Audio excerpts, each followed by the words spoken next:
सुंदर फूल के मालिया लाव बगिया से।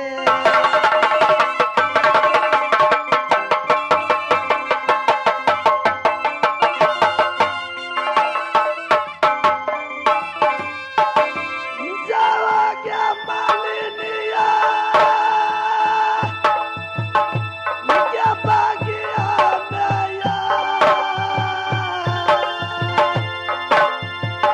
के सुंदर के फूल मालिनिया लाव बाबू बगिया से।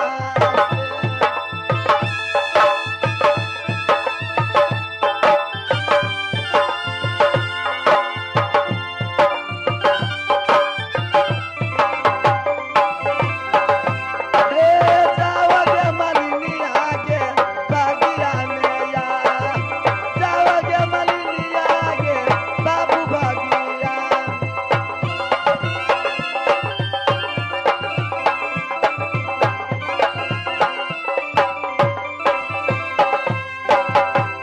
ए आगे रेखा देवी हिसार के रहने वाले ये फूला करोल को कदर करते हुए 101 रुपए का पुरस्कार दिए हैं।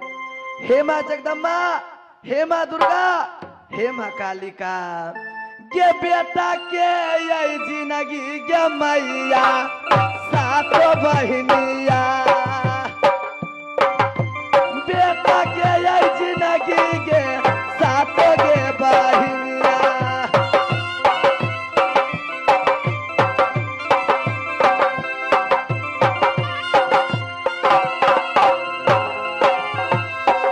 बेटा के जिंदगी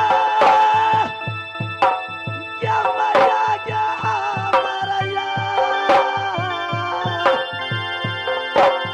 गे बेटा के यही जिंदगी गे मैया सातो गे बहनिया।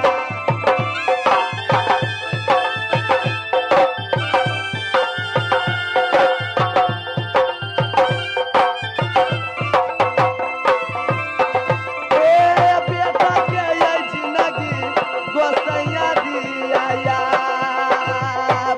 के सेरा में सवारी गे उनको पोता के।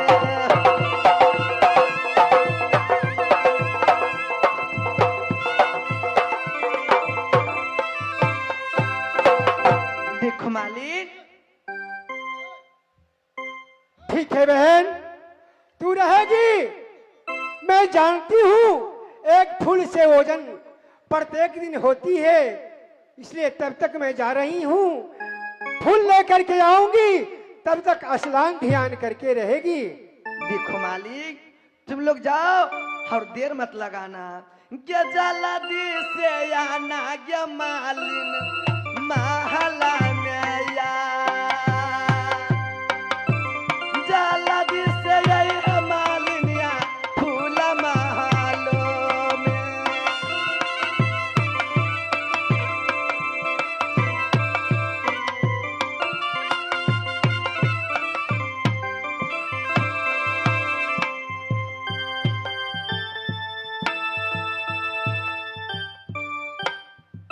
ए आगे मझौरा टोल के रहने वाले जारा मुखिया ये फूला कोरोल को कदर करते हुए 101 रुपए का पुरस्कार दिए हैं।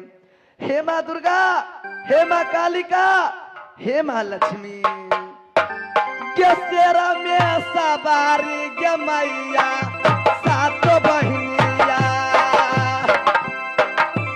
बेटा के यही काया अमर इस दुनिया में।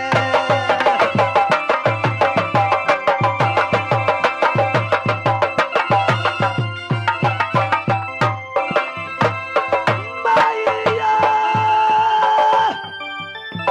क्या सुना हमारा दुर्गा के माँ।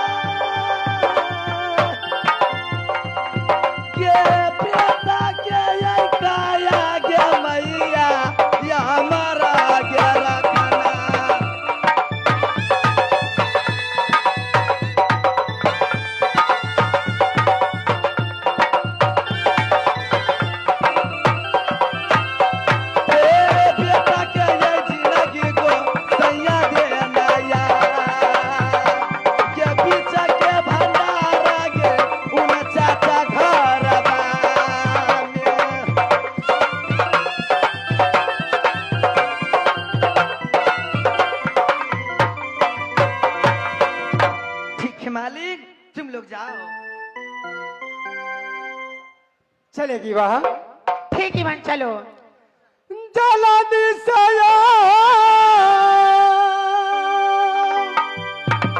बचलियोगे बहिनिया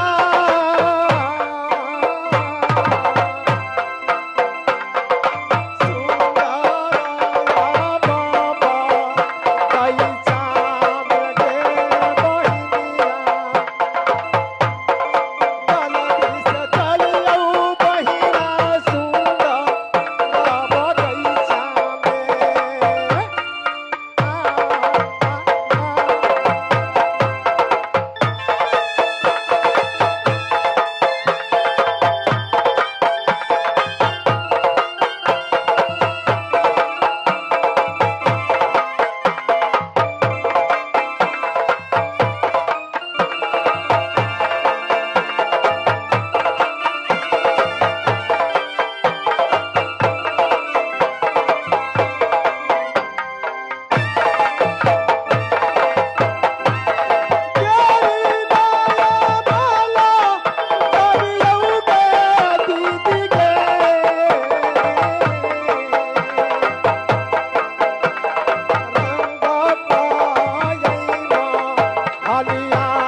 मालिक लोग चली गई फूल लोड़ने के लिए।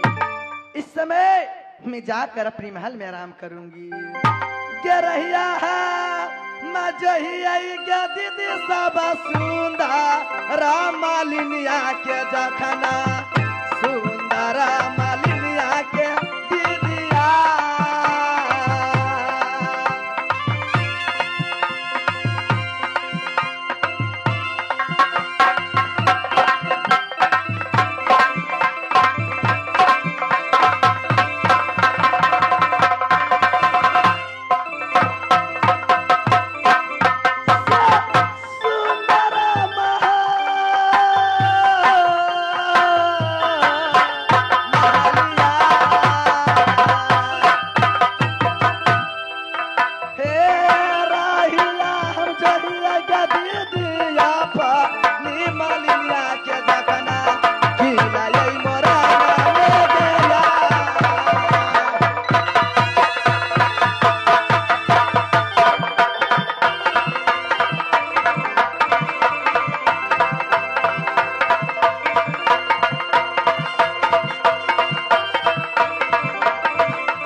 कहते हैं कि आसन कैसे खाएगा। तो ठीक है, एक बार मैं और जा रहा हूँ नगर मोरंग में, तब तक लाल बाग में बैठो, चिंता न करेगा। गाजा भांग क्योंकि दारू शराब सब मैं मिलन दरोगा के बोल दिया है कि कोई कमी नहीं करना। कोई सुर भी आ जाएगा तो क्योंकि गेट पर बड़ी गार्ड, तुम खड़े को रहना। जानी महाराज, 101 बोतल दारू लाना, कम से कम 100 गोला भांग को लाना, जरूर 100 चिलम गांजा को लाना। तब तक उधर लाल बाग में आसन ग्रहण कर रहा है, आसन ग्रहण कर रहा है। बाहर जाइए, मैं जा रहा।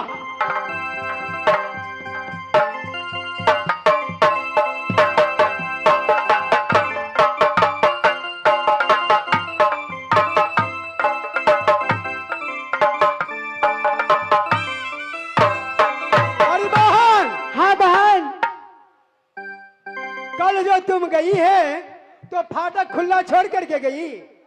नहीं बहन,